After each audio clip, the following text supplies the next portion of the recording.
Hi, good afternoon. So today I'm going to speak to you actually about some of the topics that we covered earlier today. And that's really this. Firstly, brand. What is it? And secondly, personality. And I think sometimes we just get so caught up in certain aspects of building our business that we actually kind of skip this step.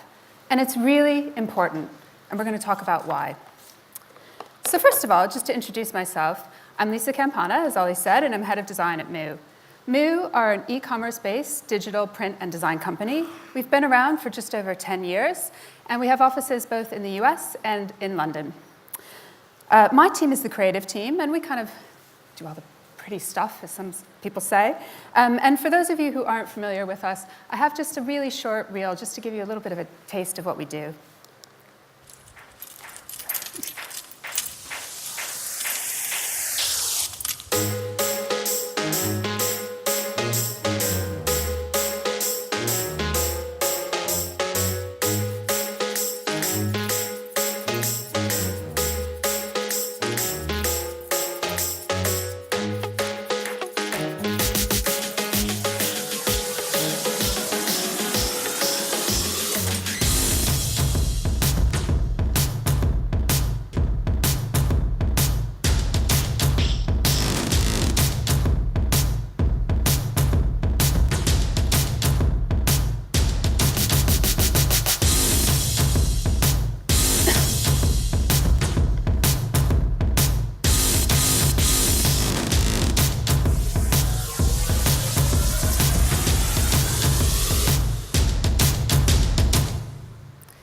So that's us, that's MOO. And in the past in my organization, my team has sometimes been referred to as the brand team. And I've heard this in other organizations in the past where there's this notion that there's one team in your business responsible for your entire brand. And we all know these guys, right? They're these guys, they're like the brand police. Nobody wants to be that team. And if there's one message I just really want you to all take away from this talk today, it's this. We are all the brand team. Every person in your organization is part of your brand. And treating everyone as such is really key to your brand success. So firstly, what is a brand? And I think there's this common misconception often between branding and a brand. So branding are basically certain elements of your brand, such as your logo, your fonts, your color palette. But a brand is something much, much bigger. A brand is essentially your customer's perception of your company or your organization across all the touch points that they encounter. So for instance, perhaps you're a founder of a company. You are your brand. Your marketing is your brand. Your logo, your website, your user experience, your tone of voice, all the way through to your customer service. So let's just look at some research that actually backs this up. So there's a gentleman by the name of Daniel Kahneman, who is a Nobel Prize-winning psychologist. And in 2010, he did a TED Talk called The Riddle of Experience versus Memory. And in this talk, he introduced this concept of the two selves. And it goes as thus. We all basically have two parts to how we experience things and form memories. We have the experience self, and this is the part of us that lives in the present. This is the part of us that processes the experience as it's happening. And on the other hand, we have the remembering self. And this is the part of us that makes the memories. And it does this through storytelling. So let's look at an example of this. So say you have a customer. They see an ad for your business or your product. They go to your website. They're able to find what they're looking for. Maybe they even register. They're able to purchase, and this was fairly straightforward. The experience self registers that as a positive experience. And at this point, we're all thinking, whoa, brilliant, job done. However, a week goes by, 2 weeks, and finally your product arrives, and it's damaged. And your customer is scrambling to find your customer services number. Finally, they find it, and they ring, and they're put on hold for 15 minutes. And finally, they get to talk to somebody, and that person's unhelpful. The remembering self processes this as a memory, not just of that last part of the experience, but of the experience as a whole, as a negative one.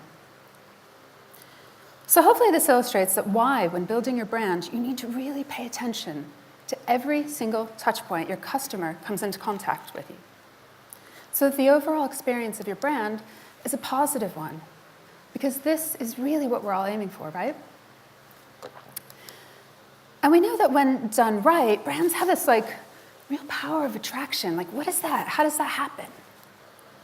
And there's some interesting science behind this. Sorry. There's a gentleman by the name of Peter Murray, and this was a study published in Psychology Today. And his research actually found that customers perceive the same type of personality characteristics in brands as they do in people. And these attractions are emotion-based. Of course they are. We're humans. We're emotional beings. So in other words, what his research found is that your customer sees a bit of their personality in your brand. And if you think of a brand you truly love, just stop and consider this for a moment. So, I will give an example. I have an iPhone. I've often thought about buying an Android, and actually I've designed some apps for Android, and I understand all the great functionality that Android phones have to offer, but I'm a designer. And as a designer, I relate to Apple as a brand. And this is a really, really tough bond to break. So unless Apple actually do something to just totally piss me off, I'm most likely to always stay a loyal Apple customer. You see, we perceive the expression of emotion and personality not only in things in our environment, but also in products and interfaces and websites.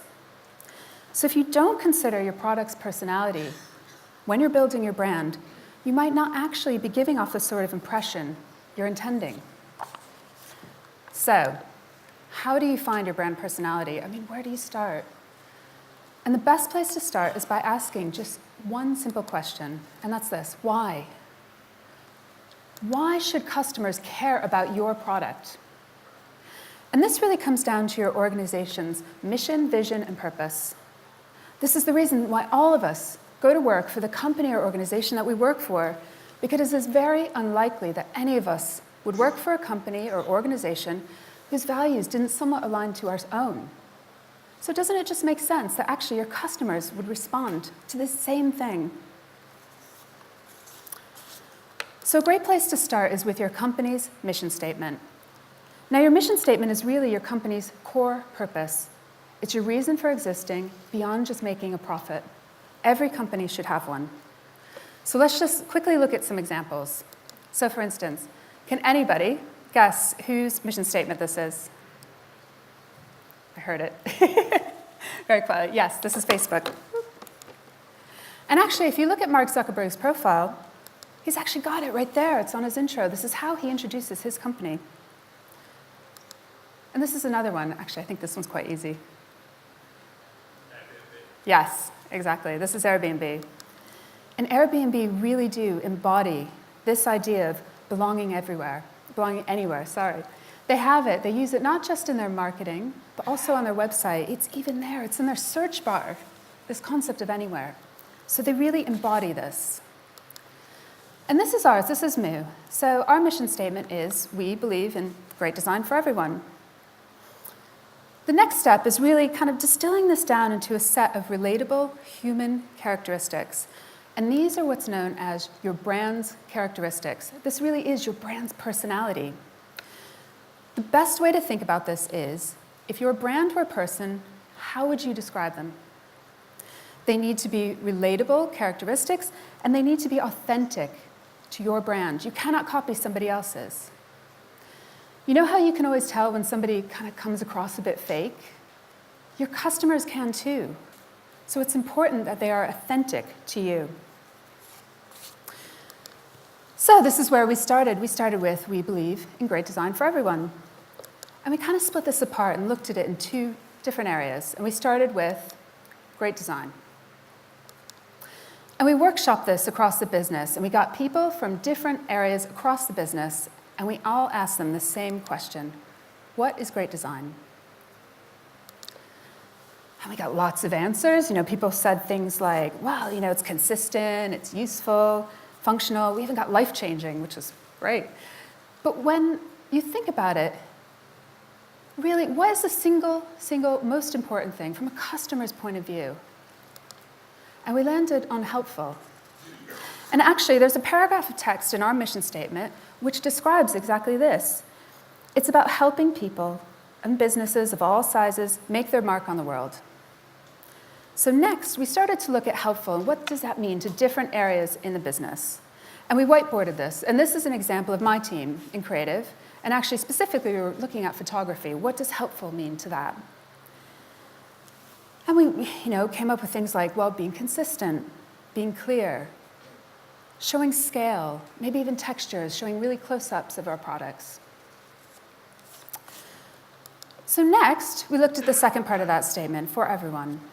And we did the same thing, same people, and we asked them, who is everyone? Who are we for?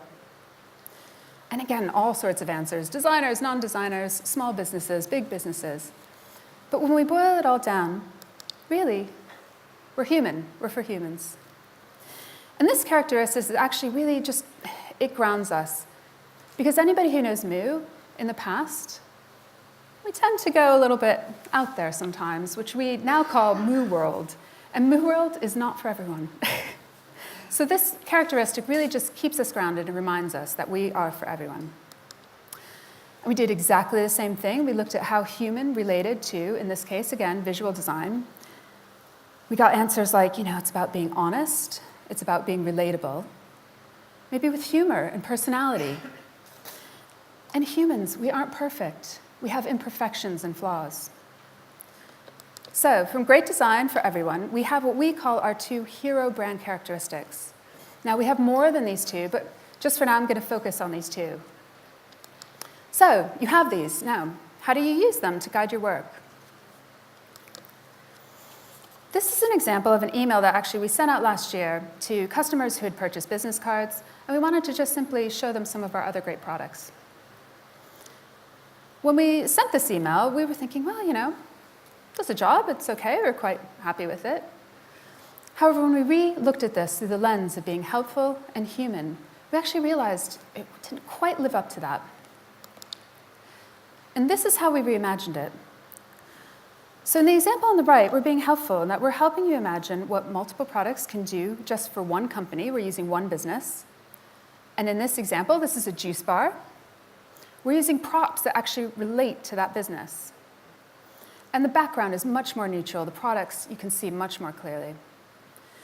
We're being human in that those props that we're using are something that everyone can relate to. We can all relate to the size of a grapefruit. So this helps us determine scale. And humans, we're not perfect. Things happen. We could have had that juice there, perfectly photoshopped and airbrushed and looking great, but things happen. We make mistakes. We have flaws. And lastly, we're being, and it's going to be hard to see here, but we're being really conversational in our tone of voice. So hopefully this is an example of how just using these tools really help guide our creative. Next, tone of voice. And I cannot tell you, this is so super important. Your tone of voice is a dialogue you are having with your customer. You need to have clear parameters around it, and everyone and anyone who writes for your brand in any part of the journey needs to understand those parameters. For instance, say you met me here in a tea break, and we were having a chat, talking like this. And then say maybe you met me a couple weeks later somewhere else, and suddenly I started talking very differently. I was very formal. You'd be confused, right? You'd be like, well, who's the real Lisa? And this is exactly what your customers encounter when you suddenly just change the way you're speaking to them mid-conversation. So in this example on the left, kind of like, feels like you've been denied entrance to a club. It's like, this isn't for you. On the right, we're being helpful because we're explaining why this isn't for you and also that there's lots of other great stuff coming your way. And we're being human because we're being conversational about this. We're being friendly. This is another example, and this is actually on our business card category page. And at first glance, there's nothing outwardly wrong about this. It's got all the information you would need to make a purchase. But if any of you have ever done any online grocery shopping, and I am so guilty of this, you will know It is so hard to determine the scale or size of something just from a photo. I can't tell you how many times I've looked at a photo of something on my thing and ordered it only to have the big jumbo pack arrive. So this is what we did. We're being helpful in that we've provided some context, something to give people that they can relate to in sense of scale. And we're being human in that that object is a paperclip, and we can all relatively relate to the size of that. Another example, and in this example, we're actually looking at thickness, and we're comparing a set of 50 of our original business cards to 50 Lux cards, and you can see the Lux cards are thicker. We're being human here in that we're demonstrating that. But we're also being helpful in that we've added another thing there, Oreos. And everyone can roughly relate to an Oreo. But we're also using this as an analogy for how this product is made. And this product is actually made by sandwiching, literally, a colored sheet of paper in between 2 layers of white paper.